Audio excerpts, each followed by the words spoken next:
como el por, el más, el menos, el divisor, un operador hamiltoniano lineal que hace cosas. Ese es el acto de voluntad. La energía, para ser modificada, necesita el acto de voluntad.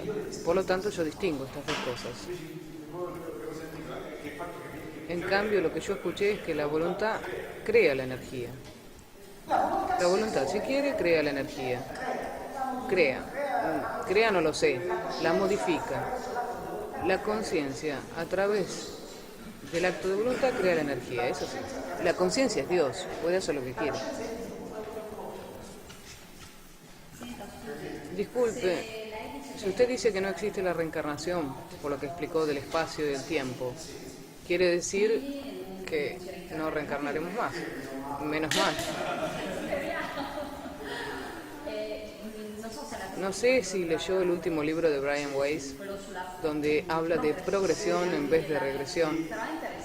Es interesante, en el sentido que mi voluntad, en base a lo que elijo, me hace ver cuál futuro tendré.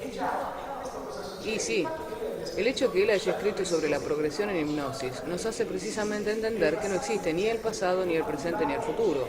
Pero él va a leer en el futuro la vida de un contenedor en donde mi ánima está en la escala espacio-temporal del futuro.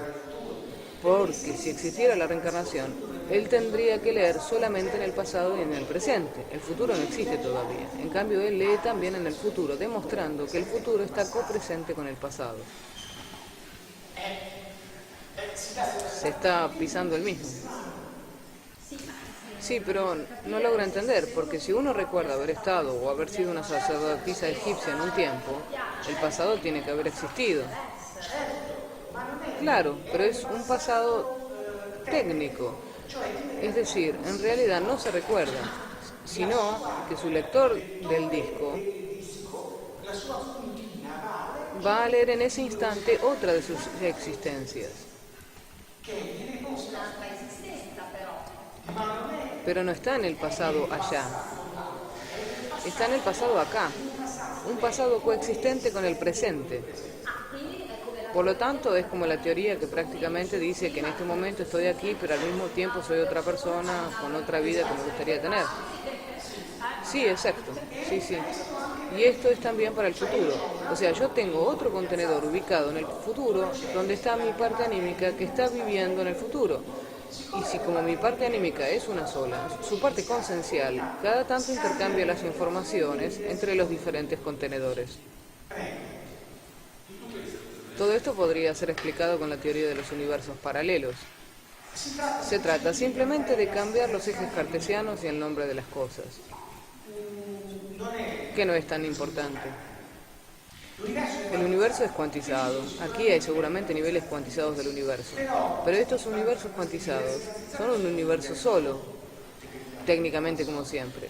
Porque si el universo es cuantizado, los mismos niveles son fractales probablemente. Y son siempre los mismos conocidos 7 niveles que están en la tabla periódica de los elementos. Los 7 colores del arco iris, las 7 noches, los 7 chakras, el 7. Estos números arquetípicos que surgen siempre, que la gente en las diferentes culturas siente en su interior, que percibe con el lóbulo derecho, pero al no tener el lóbulo izquierdo que le haga las cuentas matemáticas, inventa los 7 chakras para denominar 7 situaciones energéticas diferentes. No por casualidad en la tabla periódica de los elementos, sea en los electrones que en el núcleo, tenemos 7 niveles energéticos cuantizados. ¿Conoce a Massimo Corbucci, el físico? No. Él dice que la tabla periódica no tiene 144 elementos o algo así, sino que hay 112 elementos. Hay un motivo fundamental. Porque hay una fórmula matemática que dice el electrón del orbital 1s, es decir, el esférico, el pequeño, el que está adherido al núcleo, gira a una velocidad igual al número de electrones dividido 137, que es la constante universal. ¿Qué pasa si yo tengo 137 electrones? O sea, en el elemento 137, ese electrón giraría a la velocidad de la luz. O sea, 137 dividido 137 da 1, y 1 en unidad de masa atómica sería la velocidad de la luz. Un señor que, entre paréntesis, ha obtenido el premio Nobel de Física, es decir, que no es un tonto, se llama Dirac, es el que ha notado esto. Él dice que teóricamente el elemento 137 se puede escribir en la tabla periódica de los elementos, pero técnicamente no llegaríamos nunca. ¿Por qué el mercurio es líquido? El mercurio es líquido porque 80 dividido 137 es 0,58. Prácticamente el electrón que gira alrededor al núcleo del mercurio gira 0,58 veces la velocidad de la luz, creando, según la relatividad de Einstein, una caída sobre sí mismo del espacio-tiempo y de los orbitales S. Y esto crea liquidez en el mercurio.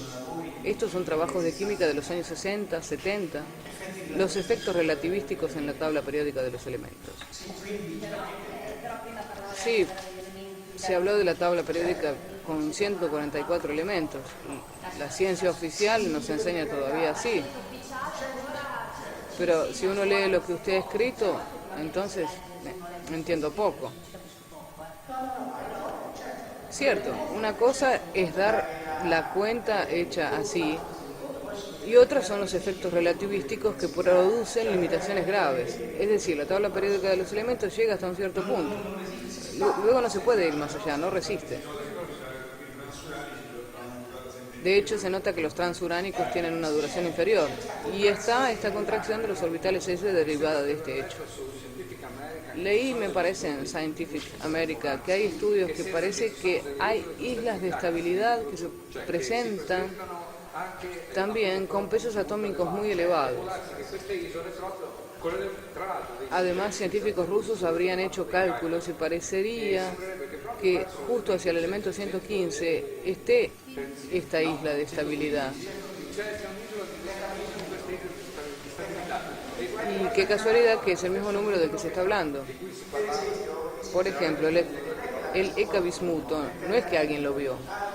Un señor, que no me acuerdo cómo se llama, en un informe de la Chemical Society inglesa, en los años 70, ha calculado el eka-bismuto, pero ha calculado en términos teóricos. Es decir, el cloruro de eka-bismuto, ¿a cuánto herviría si existiera? Bueno, ok, pero primero me lo tienen que hacer ver. Ese famoso elemento 115.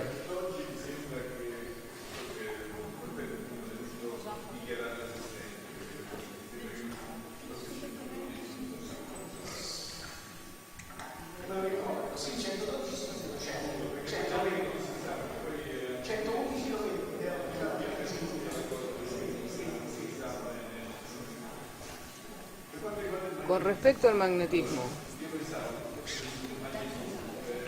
los supermagnetos tienen influencia sobre el espacio, me parece.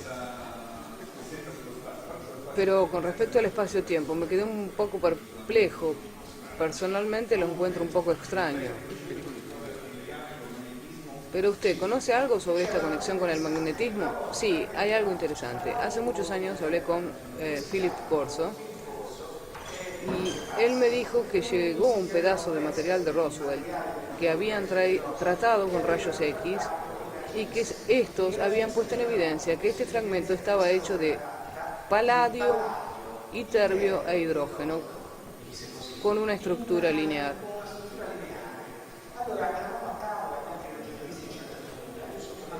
Entonces fui al laboratorio el día siguiente y con un ordenador, con el Molecular Model, lo he calculado. Y efectivamente, poniendo iterbio y paladio, con un legamen, con un puente de hidrógeno, que son perpendiculares entre ellos, obtengo algo que podría ser un hipotético superconductor a temperatura ambiente.